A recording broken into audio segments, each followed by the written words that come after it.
Le prophète Amos, chapitre 9.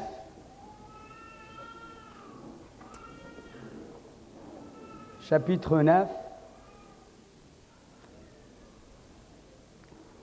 Et j'aimerais bien vous dire que inutile de vous rappeler que Dieu il est en train de préparer un réveil. Et ce ne sera pas un petit réveil, ce ne sera pas un réveil par-ci ou un réveil par-là. J'aimerais vous dire de la part de Dieu que bientôt il va y avoir un réveil mondial.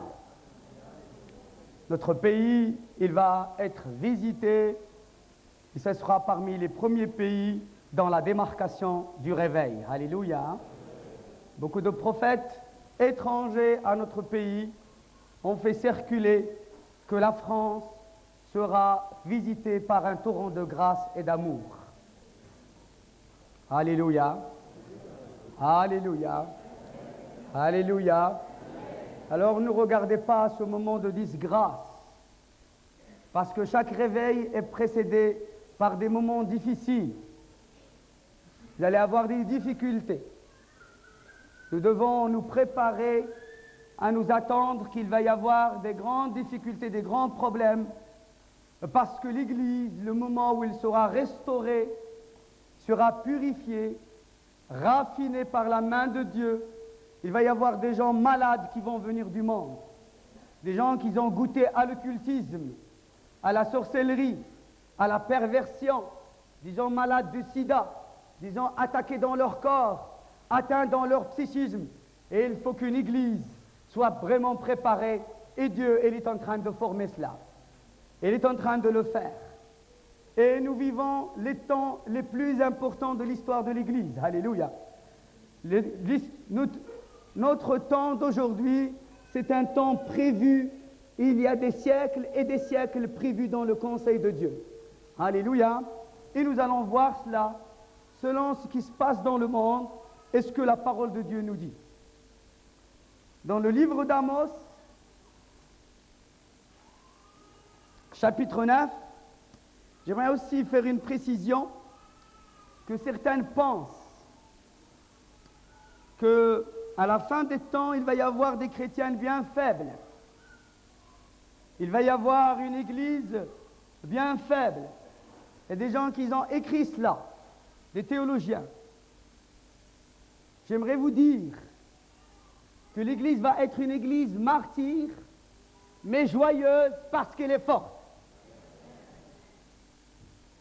Une église qui va avoir un regard de persécution, il y a même des tribulations, parce que dans les 2 témoins, il nous a dit qu'ils sont habillés d'un sac, ils sont dans la contrition, dans l'humiliation, mais ils sont puissants et ils tourmentent la terre entière, et cela par mondovision. Le monde entier voit ces témoins de l'Esprit et ils suivent cette église qui va s'opposer au système de l'Antéchrist et qui refusera d'adorer le système, d'adorer les choses, d'accepter l'avortement, d'accepter l'homosexualité, d'accepter des choses, les manipulations génétiques. Et comme l'Église, la véritable Église va véritablement mettre face contre le système de l'Antéchrist et le système de Satan qu'il veut nous imposer, alors il va être persécuté.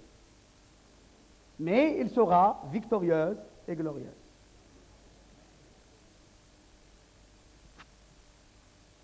Dans chapitre 9, c'est le prophète Amos, il dit « Je vis le Seigneur », chapitre 9, verset 1er, « Je vis le Seigneur qui se tenait sur l'autel, et il dit « Frappe les chapiteaux, et que les seuils s'ébranlent, il brise-les sur leur tête à tous. Je ferai périr le reste par l'épée. Aucun d'eux ne pourra se sauver en fuyant. Aucun d'eux n'échappera. »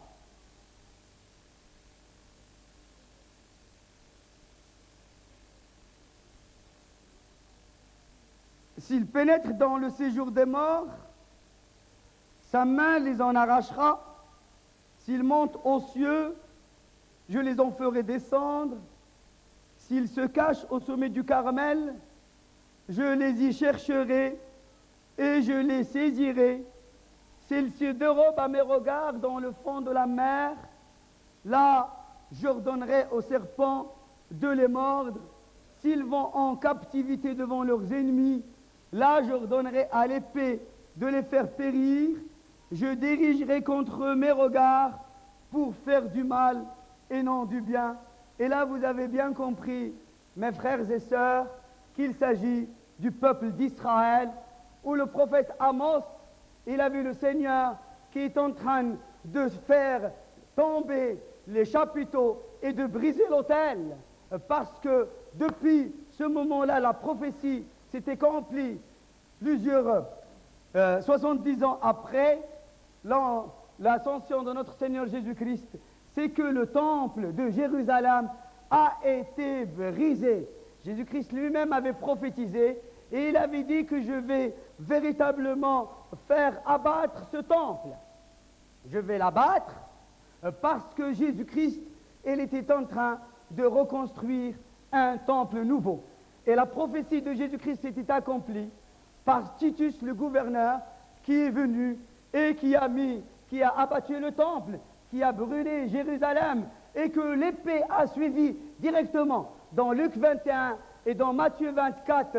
Et il nous est dit, c'est Jésus-Christ lui-même qui prophétisait, que même les historiens juifs athées nous en parlent, que les villes de Jérusalem ont été pleines de sang.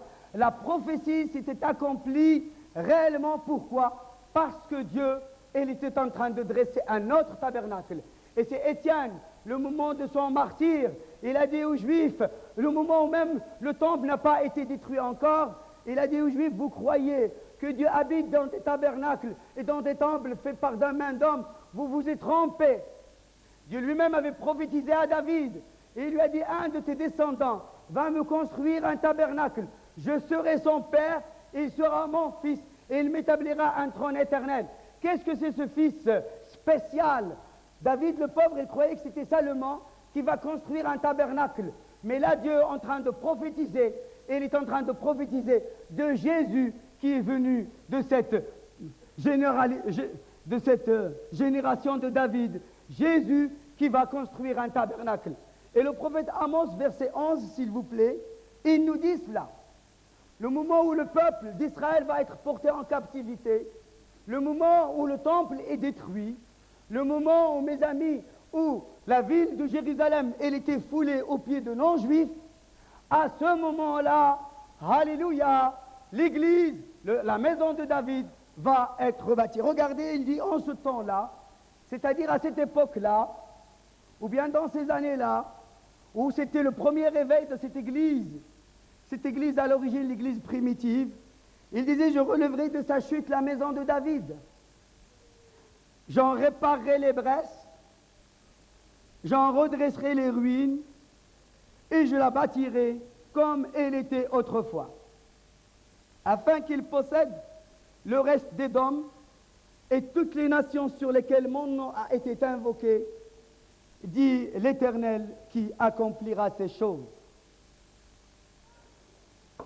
C'est l'apôtre Jacques qui a pris le même verset dans Actes 15, verset 17, le moment du concile de Jérusalem, où il y avait à ce moment-là le reste d'Édom. Ici, on a traduit par le reste d'Édom, mais l'apôtre Jacques avait utilisé le mot le reste des hommes, c'est-à-dire les gentils. Parce que quand Jésus-Christ est venu, il n'a pas dit à ses disciples que le salut, il est aussi pour les païens. Il a voulu laisser que le plan de Dieu s'accomplisse toujours par la révélation. Et à un certain moment,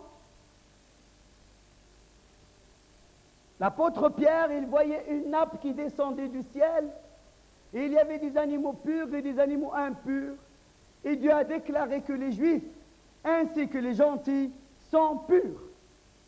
Dans le même chapitre du livre des Actes, Corneille a vu dans une vision très claire et nette un ange qui rentrait dans sa maison et qui lui demande d'aller voir Simon, Pierre. Et Simon Pierre est venu vers lui, il a trouvé que Corneille a été baptisé dans le Saint-Esprit, et beaucoup, lui, sa famille, et beaucoup d'autres païens étaient baptisés. Il a ramené ça au conseil parce que les apôtres et les juifs convertis ne voulaient pas, le moment de martyr à Jérusalem, ne voulaient pas annoncer le salut aux non-juifs. Ils allaient seulement dans les synagogues et parlaient qu'aux juifs. Et à ce moment-là, dans ce conseil, l'apôtre Jacques a été inspiré de ce passage d'Amos et il disait que maintenant, Dieu est en train de rebâtir et de relever la maison de David, alléluia, de sa chute. C'est le prophète Isaïe qui disait qu'ils rebâtiront sur d'anciennes ruines, qu'ils renouvelleront des villes ravagées, dévastées depuis longtemps, et qu'ils construiront, mes amis, d'antiques décombres. Nous voyons que la parole prophétique a commencé à ce moment-là à prendre place. Mais quand maintenant nous savons que la fin, regardez ce passage dans verset 13, il dit si voici les jours viennent, voici un autre moment de réveil, voici une époque, les jours, dit l'Éternel, où le laboureur suivra de près le moissonneur. Ça c'est l'apôtre Jacques qui le prend dans son épître chapitre 5. Et celui qui foule le raisin, celui qui répand la semence, où le mou ruissellera, alléluia, cette onction qu'on a vue avant-hier, des montagnes, écoulera de toutes les collines. À ce moment-là, dans ce moment du réveil de la Pentecôte, dans les années 50, 1950, qu'est-ce qui est arrivé dans l'histoire de l'humanité? C'est que Israël, comme par un miracle, en 1947, l'État d'Israël a apparu devant le monde. Pendant 19 siècles, il a été complètement terrassé. Pas parce que les hommes l'ont terrassé, c'est parce que la parole prophétique a été annoncée. Dieu a parlé, et la parole a eu son accomplissement. Et maintenant Dieu a parlé. Le moment où le réveil a commencé, le moment où malgré que l'Église a passé par des années sombres, où il y avait la fécondité qui a été dévorée par des sauterelles, par des détails, par des petites choses, par des chenilles. Le moment où l'Église, il a commencé à se marier avec le monde, il est devenu une Église idolâtre, où il y avait un abus grossier d'idolâtrie, il y avait la réforme, alléluia. Et la réforme, le mouvement de la sainteté est allé encore beaucoup plus loin. Et ce n'était pas seulement Seigneur, nous sommes des pécheurs en actes, en pensée, en parole, pardonne-nous. Ils commencent à pleurer devant l'autel. Mais après, le mouvement de la sainteté les a ramenés à qu'ils trouvent qu'ils sont devenus une créature nouvelle et agréable et nous pouvons marcher dans la joie. Et puis le mouvement de la sainteté a continué. Et il y avait que les gens, il ne fallait pas qu'ils soient baptisés enfants parce qu'ils ne croient qu'à leur biberon. Il faut qu'ils doivent devenir baptisés adultes. Et après le baptême d'eau, le baptême du Saint-Esprit. Et dans les années 50, il y avait le grand réveil de la Pentecôte qui a touché un tout petit peu. Il a été un peu localisé, mais il a touché beaucoup de parties dans le monde.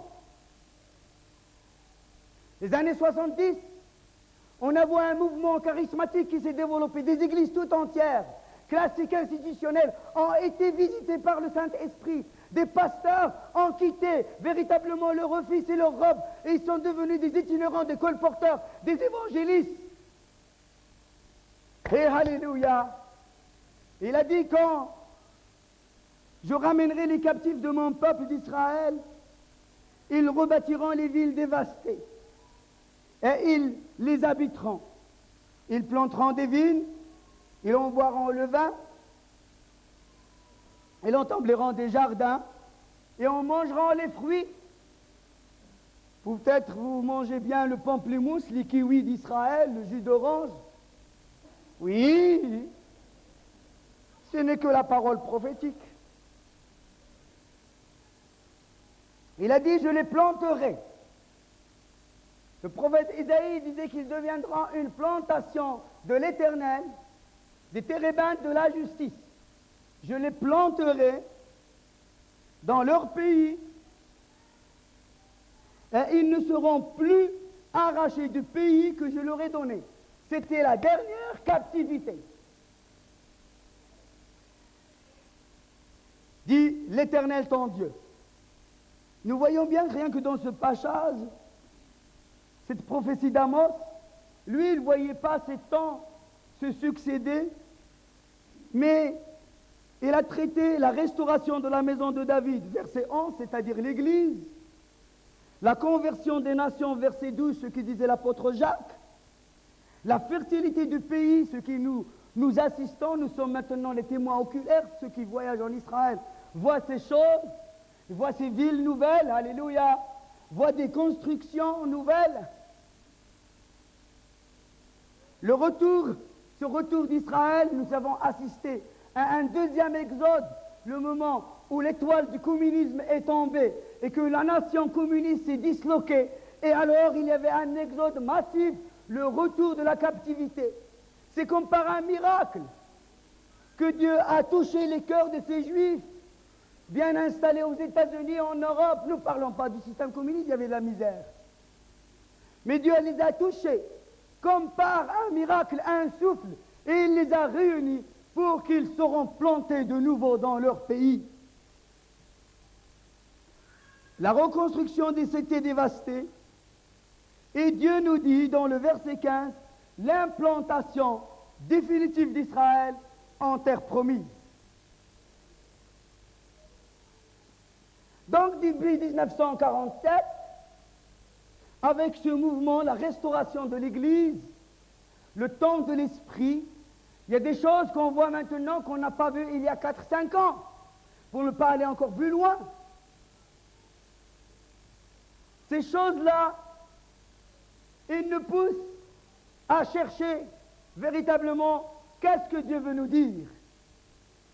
Parce que Dieu, le prophète Amos, il a dit que Dieu ne cache rien à ses enfants, à ses serviteurs, que Dieu ne garde rien en secret à ses saints serviteurs, le prophète. Et tout ce que Dieu veut faire, il utilise la voix prophétique pour le dire, afin que sa parole s'accomplisse. Alléluia. Dieu fait de la restauration en utilisant la voix prophétique. Un prophète, des gens qui ont reçu le don de prophétie, l'église qui va devenir une église prophétique, ce n'est pas la crème sur la tarte, c'est parce que Dieu veut restaurer et restituer ce que le malin a volé. Alléluia. Et accomplir son plan parce que Dieu a un dessein et Dieu a une horloge et il a un temps. Dieu, il a dit qu'à la fin des temps, il va associer des anges dans le ministère. Des anges pour provoquer des troubles à l'extérieur de l'Église, dans le monde, pour que l'Église sache que Dieu, elle est à l'œuvre, même dans le monde. L'apôtre Jean disait dans l'Apocalypse 14, je vis quelqu'un qui ressemble au Fils de l'homme, qui est couronné et qui tient à sa main une sorte de fossile tranchant. Et un ange sort du temple, de la présence de Dieu, là où il y a le gouvernement éternel, pour que Dieu exerce son gouvernement sur la terre. Le temple, l'ange sort du temple, et il dit à celui qui tient la fossile et qui est couronné et qui est placé sur la nuée, il dit, jette ta fossile et moissonne, car l'heure de la moisson est arrivée, la moisson est mûre. Et je voudrais vous dire, il ne s'agit pas là de la moisson relativement à l'évangélisation, à ce que nous allons gagner, mais Jésus expliquait dans Matthieu 13 que la moisson reflète la fin du monde. La moisson reflète le jugement de Dieu. Il lui a dit, jette, car la moisson est mûre. Il y a un autre ange qui sort de l'autel et qui dit la même chose à Jésus, jette un fossile, car la moisson est mûre. Dieu, il sort de l'autel, c'est-à-dire là où il y a le feu. Cet ange avait autorité sur le feu. Vous m'entendez bien? Cet ange qui avait l'autorité sur le feu, c'est-à-dire que les saints, à travers les siècles, pendant ces 20 siècles, où les saints étaient véritablement touchés, méprisés, martyrisés, où leur sang a coulé, c'est le temps de la vengeance de Dieu, et que toutes ces prières, ils ont monté jusqu'à l'autel, Dieu il est en train d'exaucer les saints pour montrer que Dieu va frapper les païens, ceux qui nous ont persécutés. Il va agir. S'ils ne se repentent pas, ils vont périr dans le feu. Inutile de vous donner des informations de ce qui se passait en Californie. Le feu a ravagé. Avec toute la technologie américaine, avec tous les pompiers, tous ces stars, ces idoles du monde qui nous donnent, prenez les préservatifs et faites ce que vous voulez, qui vont contre la morale de Dieu, quand le feu a touché leur maison et leur villa, on n'a même pas pu sauver le chat. Et j'ai dit, moi, dommage pour le chat.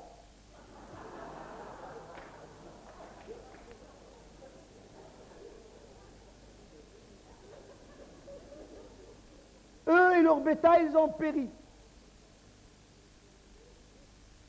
Tout leur triomphe, tout cela, les grandes vedettes.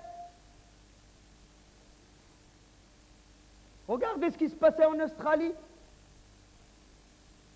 Des milliers et des milliers d'hectares. Dieu va associer des anges qui ont véritablement pouvoir sur le vent. La tempête de New York, les grandes tempêtes, la mer qui va mourir, parce que le Seigneur Jésus-Christ avait prophétisé. Il disait à ce moment-là, nous ne voyons pas le relief, c'est ça ce qu'on appelle le prophétisme. On ne peut pas voir les choses, mais Jésus le disait juste après cela, quand les pays, il va y avoir des guerres, des famines, des catastrophes naturelles, il va y avoir le soleil qui va être obscurci. J'aimerais vous dire que le moment de l'attaque de l'Irak sur le Koweït, et quand toutes les nations ils étaient réunis pour leur dire partez, alors ils ont brûlé les... Je voudrais vous dire que ça, ne vous réjouissez pas, parce que ça c'est seulement un préavis pour que tout le monde soit d'accord le moment où toutes les nations vont se réunir contre Israël.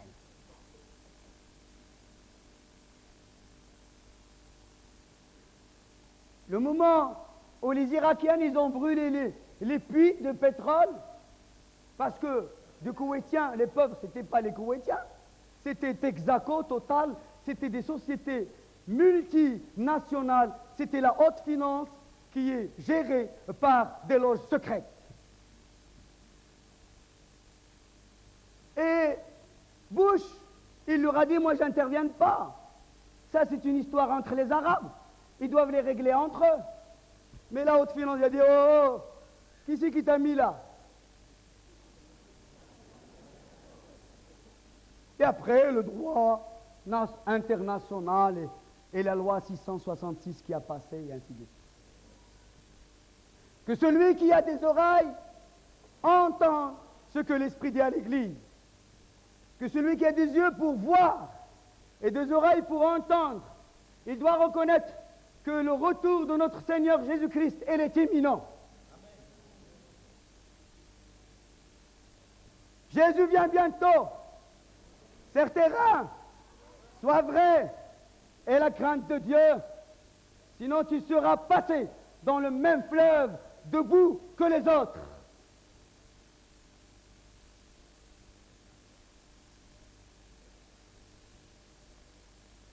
Le Koweït se trouve en plein désert. À midi, il fait 40 à l'ombre. Mais dans ces événements-là, ils étaient dans le noir le plus total. Il y avait tous les groupes du monde entier. Eux, ils en avaient des pétrodollars. Ils en avaient de l'argent pour éteindre cela. Mais ils ont dit, il faut au moins 2 à 3 ans pour éteindre ce feu. Et à midi, ils étaient obligés d'allumer la lumière. Ils étaient dans les ténèbres. Le soleil s'est obscurci et des vapeurs de fumée, ils ont monté. Et la parole de la prophétie s'accomplit. Que celui qui a des yeux pour voir, qu'il voit. Dieu y a dit qu'il va y avoir des grandes inondations. Avant, quand les inondations arrivaient, on croyait que ça se passe au Bangladesh, ou en Inde, ou en Afrique, parce qu'au point de vue technologique, ils sont mineurs.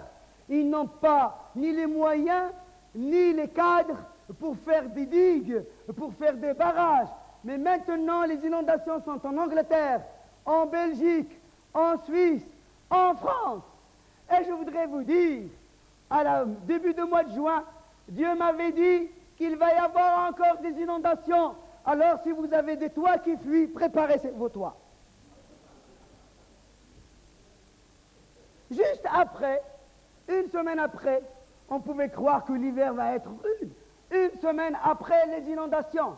Et Dieu m'avait montré pour confirmer cela, il m'avait dit dans le côté de Dijon en haut, il va y avoir des morts.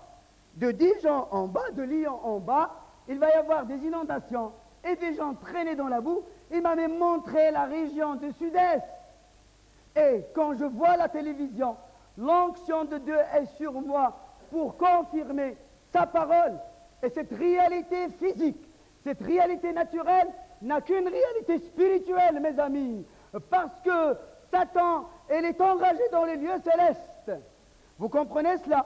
Et Dieu, maintenant, parce qu'il a dit qu'il va y avoir 3 jugements, le jugement des sceaux, le jugement des trompettes, où Satan lui-même, Dieu lui donnera la liberté d'agir, une liberté, bien sûr, contrôler un périmètre, comme avec l'église de Smyrne, qui avait défini les 10 jours, ou qu'il ne peut pas intervenir plus que 10 jours, comme les jugements des coupes de la colère de Dieu. Nous sommes déjà commencés à rentrer dans ces choses. Il m'a montré que des chrétiens, s'ils ne se mettent pas en règle, s'ils ne cherchent pas l'unité, s'ils ne cherchent pas la communion, je voudrais vous dire que Dieu ne restera pas sans montrer sa puissance, sans restaurer son Église. Ils vont être touchés. Et je connais, je ne le dirai pas, je ne vais pas spéculer sur les morts des gens. Mais je voudrais vous dire ça, comme ça, je suis propre de sang que vous tous. Que Dieu ne me demandera pas cela plus tard.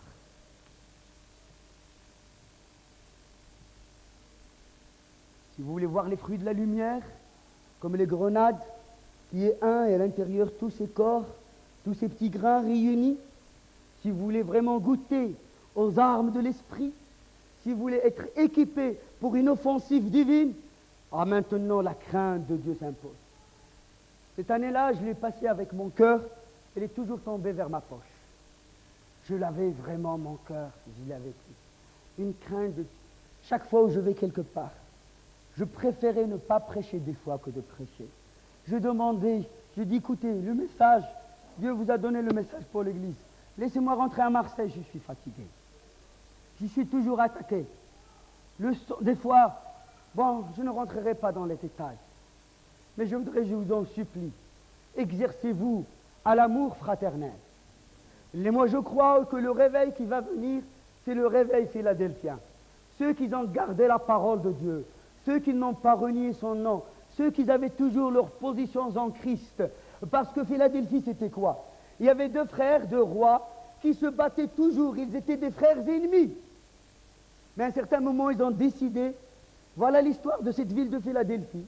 Ils avaient décidé de faire la paix entre eux. Et quand le moment où ils ont décidé de faire la paix, ils ont dit, pour faire la paix et pour sceller notre alliance, nous allons faire une ville qu'on va l'appeler l'amour fraternel, Philadelphia. Et c'est là où le Seigneur nous parle de cette église. Dieu veut véritablement avoir un amour entre les frères sur l'approbation du Seigneur, afin que les traits spirituels se dégagent, afin qu'on soit nourri du ministère spirituel de Christ. Hier matin, à Grenoble, j'ai prêché sur l'esprit familial.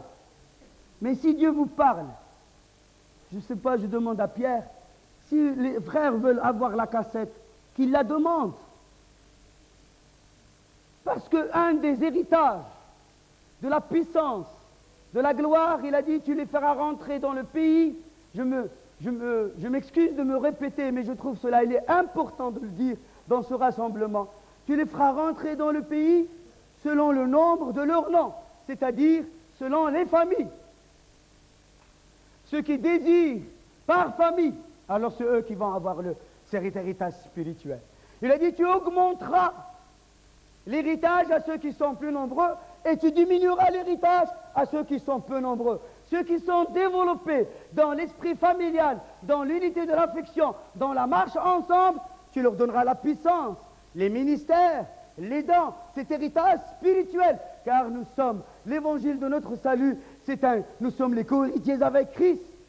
On nous en parlé de cet héritage, de l'esprit d'Élie, de l'esprit de Moïse, de l'esprit de Josué, de l'esprit de Caleb, qui a suivi pleinement Dieu, et que Dieu à lui et à sa postérité et à sa maison sera préservé et lui a donné le pays. Il est important pour nous qu'on trouve le premier amour. Éphèse a chuté, pas parce qu'il n'avait pas la foi, parce qu'il ne donnait pas de l'argent, il n'avait même plus discernement de discerner les faux prophètes, les faux apôtres, les faux ministères. Il travaillait et cela était agréable à Dieu. Mais il est tombé parce qu'il a tombé de son premier amour. Pas le premier amour, le zèle, la fraîcheur des nouveaux convertis, mais ce qui est primordial et essentiel. Et nous ne pouvons faire autre chose que les œuvres d'amour. Le moment où il est tombé de son premier amour, il est rentré dans les œuvres des nicolaïtes. Les œuvres que nous construisons, le travail missionnaire que nous faisons, le rassemblement, ce ne sont que les œuvres de l'amour. Vous entendez, peuple de Dieu, nous devons nous aimer. Nous devons nous aimer et l'amour, ce n'est pas un sentiment. Ce n'est pas un sentiment plus ou moins vague. L'amour est un commandement de Dieu. Tu aimeras ton frère comme toi-même. C'est le devoir chrétien. Vous m'aimez, je vous aime. Et c'est tout. C'est fini.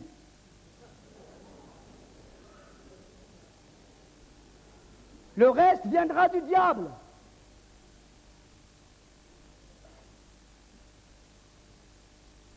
Ça suffit.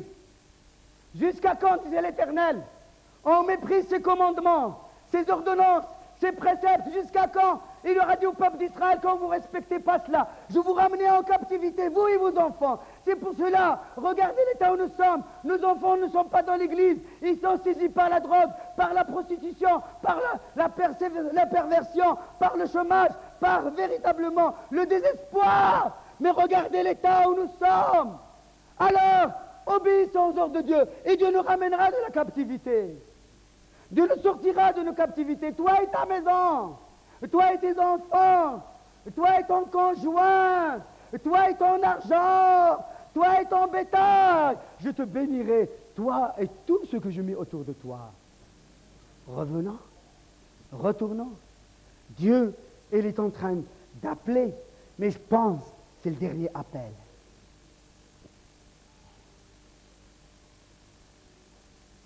Vous allez entendre des choses à venir.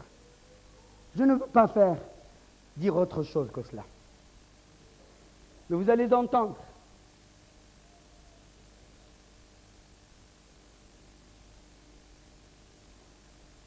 Mais si nous intercédons, il y aura des choses qui vont changer. Quand Jésus, comme le chef de l'armée, il est sorti, il a tiré un cri. Il a poussé un grand cri. Il est où le cri de l'intercession? Il est où le cri de la prière? Le cri de l'amour? Le cri du pardon? Il est où le cri pour constituer cette famille de Dieu? Cette église de Jésus-Christ?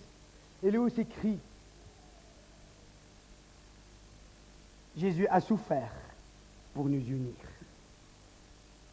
Est-ce que vous voulez que les souffrances de Christ partent comme ça en vain?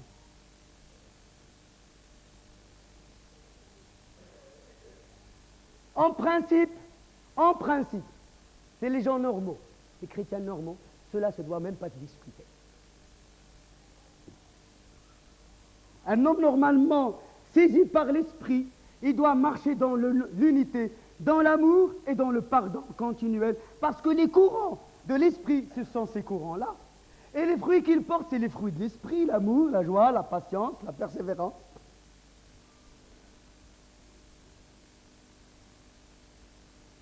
Mais je voudrais vous dire que Jésus il est en train de prier pour avoir ce résultat. Qu'ils soient un et qu'ils s'aiment. Et Dieu, il est en train de préparer cela pour répondre à la prière de son Fils. Dieu, il est en train de purifier. Jean-Baptiste, il a eu une vision. Il le voyait avec un vent à la main. Il vient pour nettoyer son air, afin de ramasser les greniers et de mettre des gerbes de paille qui seront destinées pour le feu éternel.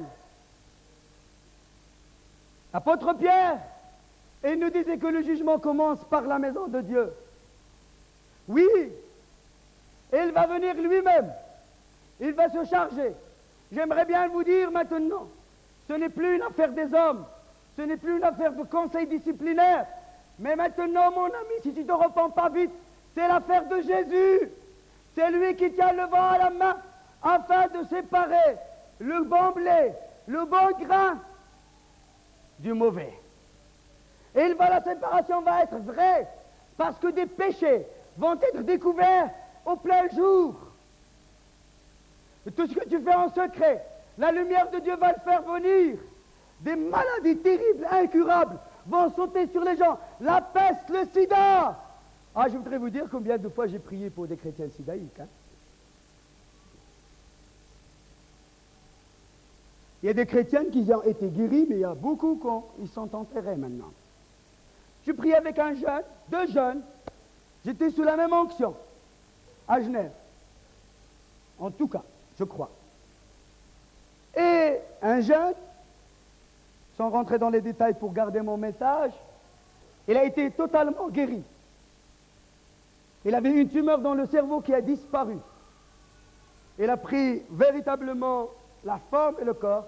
Un deuxième jeune, je ne vais pas rentrer dans les détails parce qu'il y a des Suisses ici qui doivent savoir se taire aussi, il est complètement mort quelques jours. Pourquoi?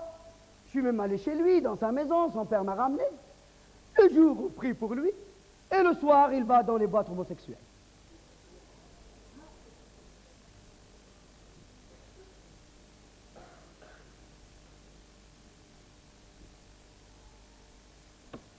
Il aime Jésus.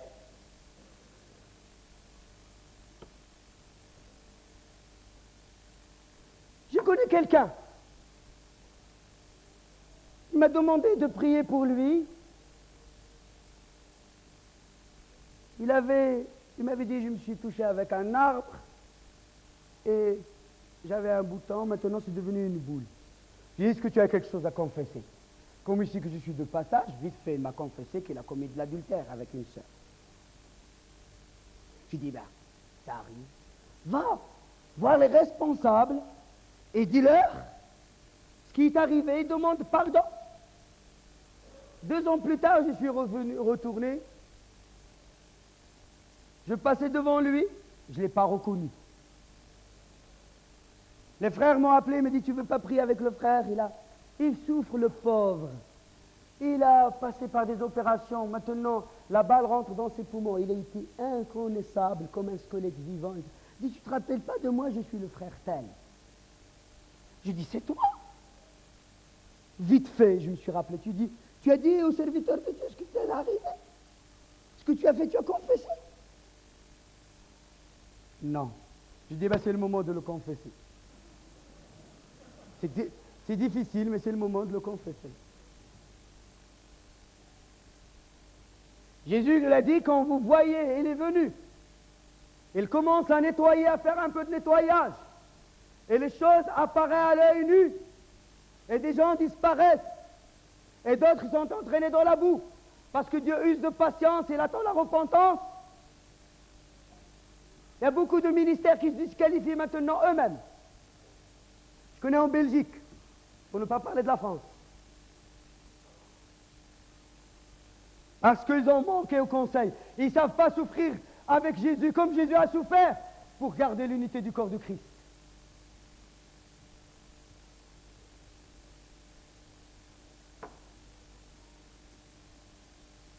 Il nous est dit que la moisson est mûre. Le mot grec veut dire qu'il est sèche. C'est le même mot utilisé pour le figuier que Jésus a maudit, il est devenu sec. C'est le même mot de ce paralytique dans Luc 6, où sa main il était sèche et que Jésus-Christ a guéri. C'est-à-dire qu'il y a des épis qui sont sur pied, mais qui sont secs. Il y a des chrétiennes qui sont secs, qui se disent chrétiennes et qui sont sèches, qui n'ont aucune valeur nutritive, et aussi ils seront destinés au jugement et au feu. Vous m'entendez bien? C'est compris? Là, je ne me répéterai pas. Dieu a dit, quand vous voyez ces choses arriver, ces événements dans le monde, ces catastrophes naturelles, le retour d'Israël, Dieu qui va ramener un processus d'onction à l'intérieur de l'Église. Quand vous voyez le figuier trouver des feux et les autres arbres avec lui, quand on voit le figuier dans les Écritures veut dire Israël, mais les autres arbres c'est quoi? C'est les nations. Pourquoi l'empire communiste est disloqué? Pourquoi la guerre en Bosnie? Depuis que Israël est revenu, alors il y avait l'empire français, il y avait l'empire anglais, il y avait l'empire portugais, tous ces empires, tous les États, ils ont trouvé un élan national, ils ont demandé leur indépendance. Israël n'a pas seulement été en bénédiction pour cela, mais Dieu il a dit dans Joël, je réveillerai ces nations, je vais les réveiller. Mais ce qui se passe en URSS, c'est un signe que Dieu veut réveiller les nations. Regardez combien de petits pays, de petits gens chauvins, nationalistes, parce que Dieu veut les réveiller pour rentrer en jugement avec eux. Et dit, quand vous voyez le figuier et les autres arbres avec lui, sachez que l'été est proche. Quand vous voyez ces choses arriver, sachez que le royaume de Dieu est proche. Alléluia! Le royaume de Dieu est proche. Ce qui se passe en Bosnie, ce qui se passe, tous ces états-là, tous ces sentiments nationaux, nous devons nous garder que dans la paix. On dit, Jésus, tu reviens bientôt. Ouh, alléluia! Ouh, alléluia! Ouh, alléluia! Maintenant, c'est le prophète Joël qui nous éclaire cela. Il nous a dit, alors, dans Joël, chapitre 3, je vais vous lire ce passage parce qu'il est très important. Voilà le réveil d'aujourd'hui. Chapitre 3. Car voici, en ces jours, verset 1, quand je ramènerai les captifs de Juda et de Jérusalem, je rassemblerai toutes les nations et je les ferai descendre dans la vallée de Josaphat.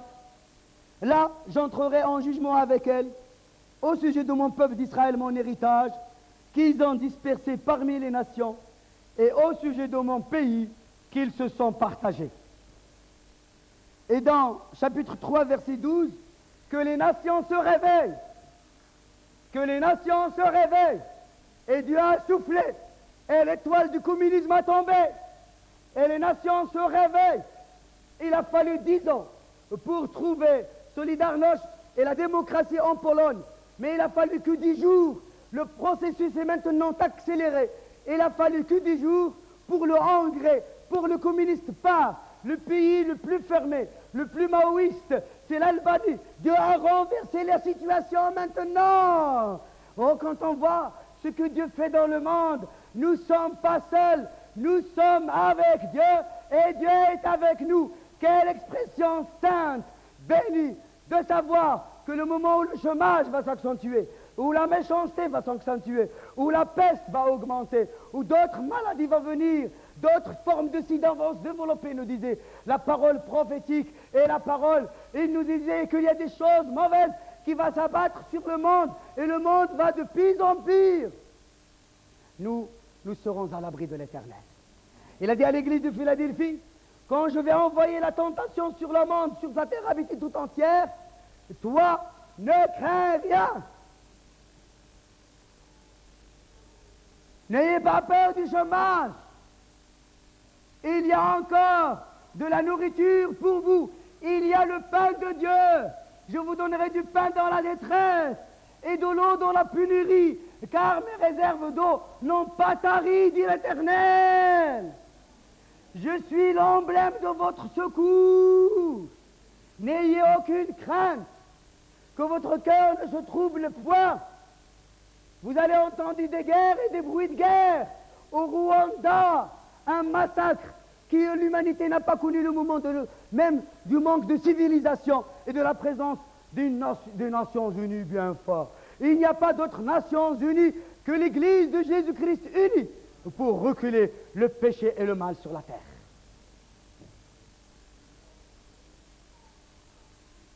J'ai mes amis pharmaciens et médecins, je leur dis, écoutez, moi, ce que la science ne peut pas faire, Dieu m'a donné le diplôme pour le faire.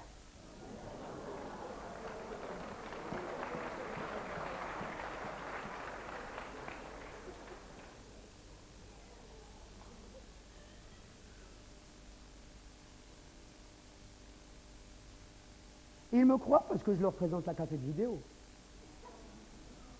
Et les gens, les aveugles témoignent.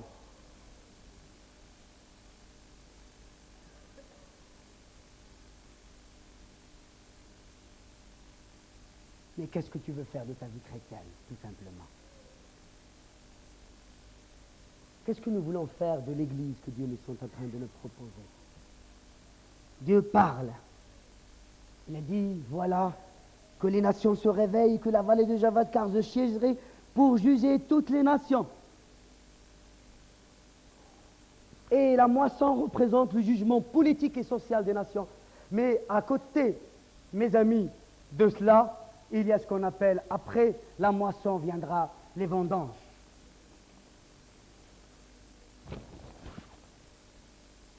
Le prophète Joël, comme Jean dans l'Apocalypse, il nous parle, il disait, saisissez la faucille car la moisson est mûre, venez presser le pressoir, et les pleins, les cuves régorgent, car grande est leur méchanceté.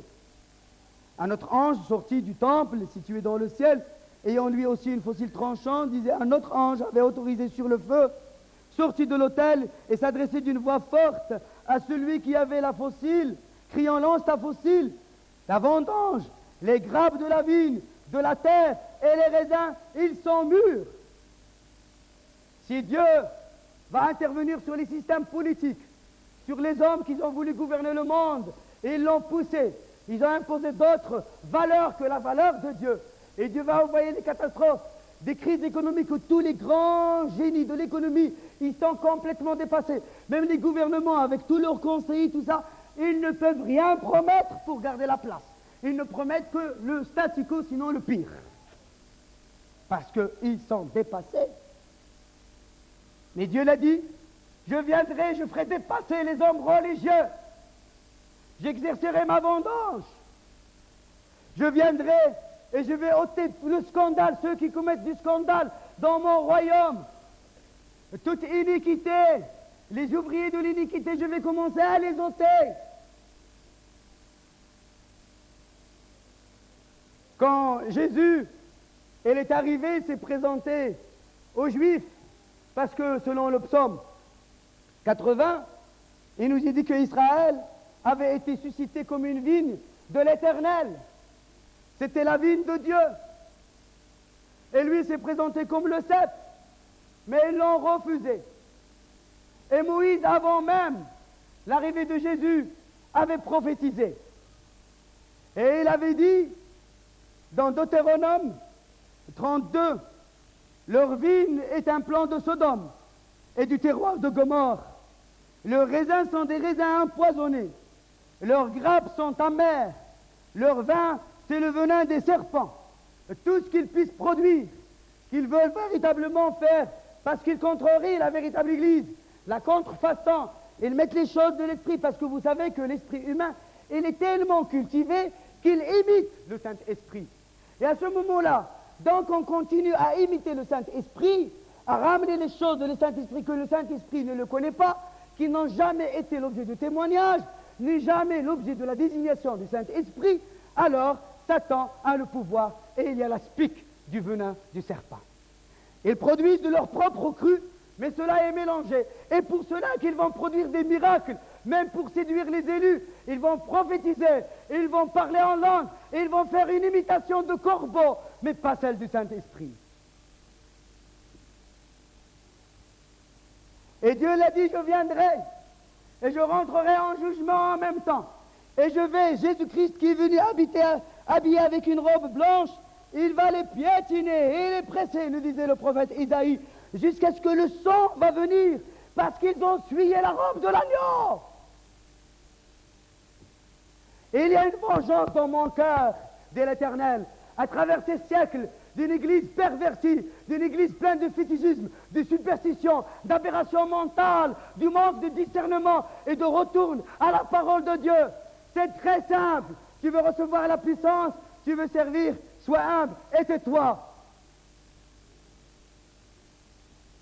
Et prie, il jeûne, et il a dit Dieu à l'église de Philadelphie, je t'ouvrirai des portes où personne ne pourra faire le contraire. Dieu va t'avancer, Dieu va prendre de toi ton opinion, Dieu va te mettre, et aucun groupe d'hommes ne pourra t'arrêter pour servir Jésus.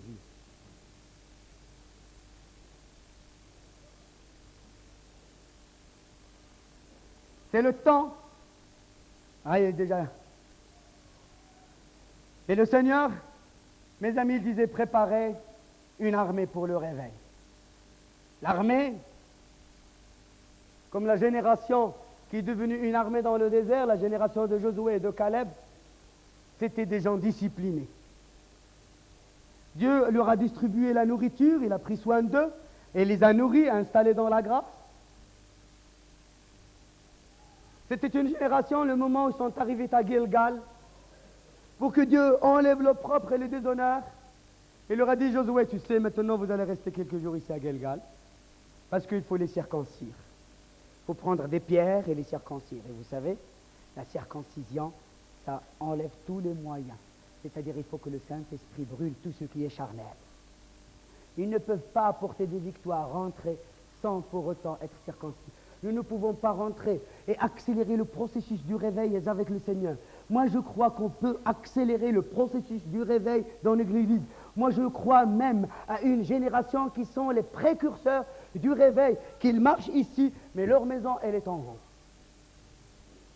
Et Dieu, il est en train de préparer cette élite. Dieu, il est en train de préparer ses amis de Dieu, ses intimes. C'est une armée, comme l'armée des cieux, comme les anges, ils sont une armée d'adorateurs. Leur équipement vient le moment où ils savent adorer. Ils chanteront des cantiques nouveaux. Ils parleront les mystères de Dieu, parce qu'ils sont dans le ciel. Ils sont véritablement vierges, sans tache. Ils refusent de toucher de tout ce qui est impur. Ils sont justes, comme la génération de Noé, intègres dans leur voie. Le moment où le mensonge va faire de grands prodiges, où la vérité sera jetée dehors, eux, ils seront la génération de la justice. Et ce jugement viendra comme le jugement de Noé. C'est-à-dire les méchants vont périr parmi le peuple de Dieu, mais les justes vont être gardés pour voir le réveil du Seigneur. Ça sera comme la génération de Lot. Les méchants seront détruits, mais mes amis, le juste sera ôté de ce jugement et mis à l'abri. Amen, amen. Amen, amen. Amen, amen. Amen, amen. Alléluia. Alléluia.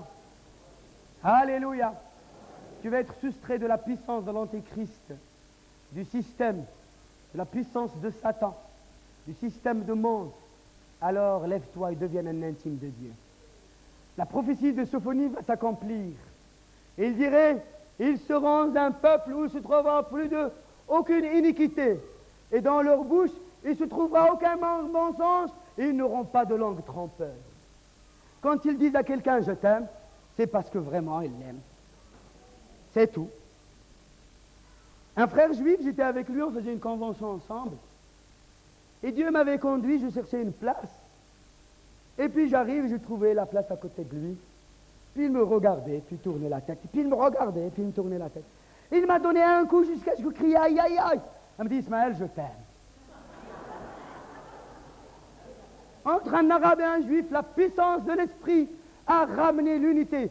De frères ennemis, on est devenus frères en Christ.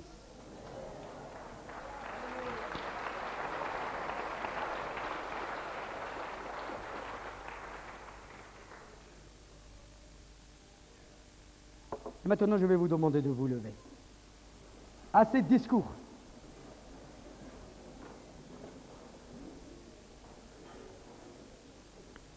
Ce matin, n'importe quelle communauté que tu sois,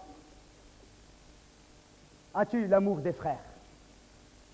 Pas ceux qui leur tête te revient. Mais as-tu cet amour de Philadelphie sous l'approbation de Jésus-Christ? Tu veux recevoir les traits spirituels? Tu veux marcher dans ces traits? Tu veux avoir l'autorité pour garder la parole de Dieu, de ne point renier le nom, que tu es faible, tu as peu de puissance, mais tu vas être comme une colonne dans le temple de Dieu. Tu vas avoir une sainte intelligence des choses du Seigneur. Et Dieu va inscrire en toi le mystère de l'Église, de cette Jérusalem qui descend des cieux. Il va te donner la révélation de la déité. Tu seras en pleine communion avec les saints lieux et tu recevras des nouvelles fraîches, des nouvelles qui viennent du Dieu du chandelier, lui, l'objet de la révélation, de toute la révélation du Père. As-tu l'amour des frères? As-tu l'amour des frères? Mon ami, si tu as l'amour des frères, c'est que tu as la crainte de ton Père. Tu ne peux pas parler que tu as la crainte si tu n'as pas l'amour. Tu peux avoir tout si tu n'as pas l'amour. Et ensemble, nous voulons répandre cet amour. Jésus, ça fait des siècles, qui dans sa prière, a dit, Père, fais ce qu'il t'aime. Est-ce que tu veux exécuter cette prière du Père dans ta vie ce matin? Ceux qui veulent l'exécuter, qu'ils lèvent simplement sa main et Dieu les voit. Seigneur, je veux aimer, au-delà de mes forces, au-delà de mes limites, au-delà de ma compréhension, au-delà de mon intelligence. Renouvelle-moi dans cet amour. Donne-moi à pardonner, Seigneur, 1000 fois, 70 fois, 1000 fois encore. Donne-moi, Seigneur, notre Dieu, à aimer sans aucun autre motif, à aimer, afin de porter cette odeur d'onction, cette myrrhe, c'est-à-dire l'amour dans la souffrance. Même si on ne m'aime pas, même si on me rejette, même si on ne prend aucun cas de ma vie, je veux aimer et être uni aux frères. Faire une alliance d'amour et d'unité. Amen. Et Dieu vous voit, va vous donner l'autorité nécessaire, les capacités nécessaires, le renouvellement c'est nécessaire. Le moment où vous êtes agressé, où le diable va chuchoter ou murmurer, vous dites non. L'autre jour, dans le séminaire à Saint-Laurent-du-Pont, j'ai fait alliance. Et Dieu, c'est comme un vœu avec le Seigneur. Et celui qui fait un vœu, il doit le tenir. Baissez vos mains. Seulement ceux qui sont capables de faire un vœu, qu'ils lèvent la main.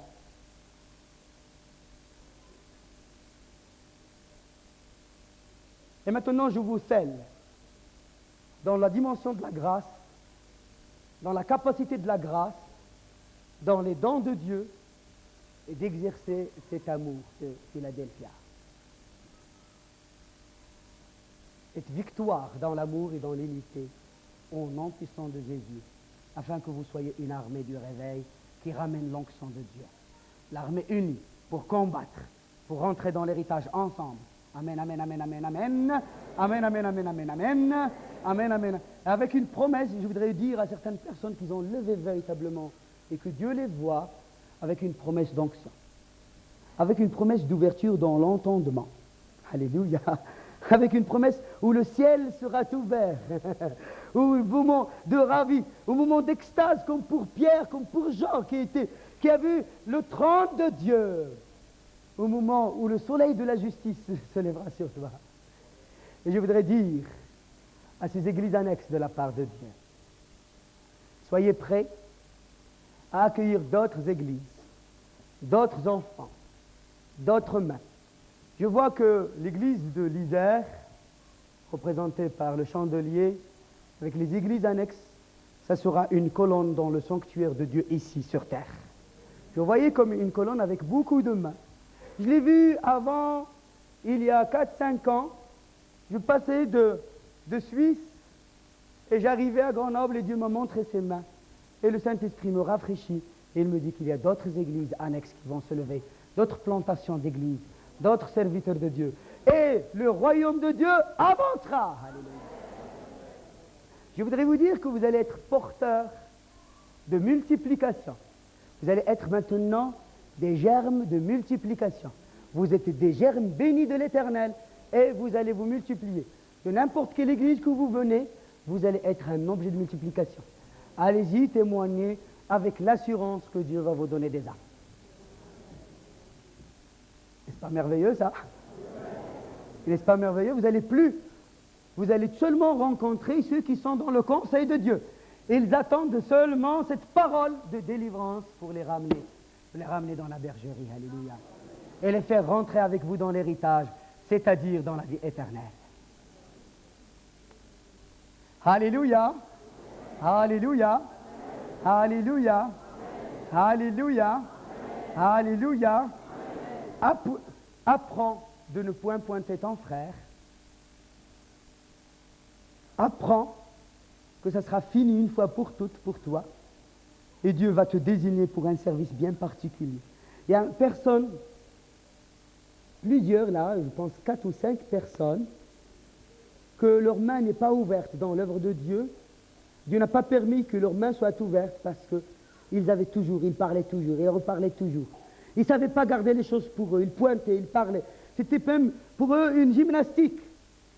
Et Dieu te dit, maintenant je te donnerai selon ma grâce la tempérance nécessaire et la maîtrise de soi. Mais si tu acceptes pendant un temps, je traurai de toi cette angoisse, cet esprit de rejet, et je te ramènerai, et je bénirai ta main. Je vais la huiler, et ce sera une main qui ramènera la lumière. Et de certaines personnes, il fera des enseignants, de certaines personnes, il fera des communicateurs d'onction, de certaines personnes, il sera véritablement des libérateurs et des guides. Alléluia, je vois une rivière de lumière devant ces personnes-là. Aujourd'hui encore, le Seigneur vous ouvre la main à la repentance. Voilà où vous allez vous arrêter dans votre chemin. Comme disait Malachie, je vous enverrai l'esprit d'Élie le prophète. Mais si vous ne voulez pas, de peur que je revienne, et je vous frapperai d'interdit.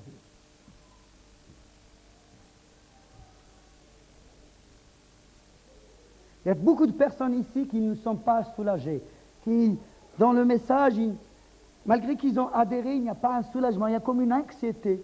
Dieu, dans ces instants-là, te dit, mon ami, regarde-moi. Maintenant, ne regarde pas à toi, ne regarde pas à tes difficultés, à tes problèmes. Ne tourne pas cela. Laisse la croix prendre le dessus et se lever devant toi. C'est la croix qu'il s'agit, c'est ça le plus important. Ce n'est pas de toi. Sors de ton cercle. Le seul centre de l'univers, c'est Jésus. C'est lui l'astre divin. C'est autour de lui que tu dois voir. Et voilà, l'anxiété disparaît maintenant. Puisque la croix, elle est dressée dans ta vie. Ouf, alléluia.